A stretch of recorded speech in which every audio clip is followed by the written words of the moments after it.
ভোটের প্রয়োজনে ঈমান বিকিয়ে দিবেন না। মনে রাখবেন, আমাদের অন্য ধর্মাবলম্বী ভাই বোনদেরও মাথায় রাখা উচিত, মুসলমান যদি সত্যিকারের মুসলমান হয় তাহলে তার কাছে অন্য ধর্মাবলম্বীরা সবাই সবচেয়ে বেশি নিরাপদ ইনশাআল্লাহ।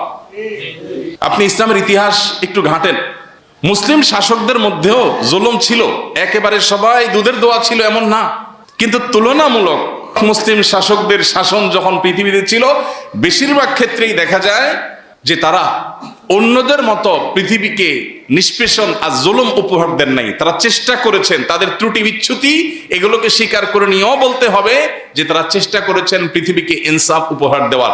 বেশিরভাগ ক্ষেত্রে এটা করেছে, বিচ্ছিন্ন বা ব্যতিক্রম ঘটনাও আছে। এরপরও আমাদের সমাজে কেউ যদি সত্যি আল্লাহকে ভয় করেন তাহলে তিনি কোনো অমুসলিমের সম্পদ দখল করতে পারেন না। পারেন? অন্য ধর্মাবলম্বী হলে তার সাথে আমার মতের ভিন্নতা আছে, আমি মনে করি সে ভ্রান্ত ভুল পথে আছে, আমি মনে করি সে শিরকে লিপ্ত আছে, আমি মনে করি সে আল্লাহর নাফরমানি করছে, তাই বলে তার সম্পদের একটা সুতো এটা দখল করার কোনো অধিকার ইসলাম আমাকে দেয় নাই।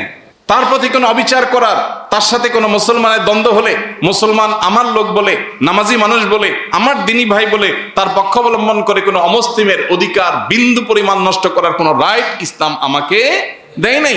অতএব আমি অন্য ধর্মাবলম্বীদের অধিকার আদায় করবার জন্য তাদের সাথে গিয়ে তাল মিলানোর দরকার নাই, আমার নিজের ভালো মুসলমান হওয়াটাই যথেষ্ট ইনশাআল্লাহ।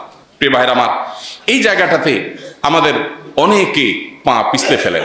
কোন পলিটিশিয়ানদেরকে দেখি, বিভিন্ন দলে বিভিন্ন পলিটিশিয়ানদের ক্ষেত্রে দেখি মাশাআল্লাহ এই ক্ষেত্রে অত্যন্ত বিচক্ষণতার পরিচয় দেন, দায়িত্বশীল মন্তব্য করতে জানেন, আমার ইমানের সাথে কোনটা যায় কোনটা যায় না এটা জানেন।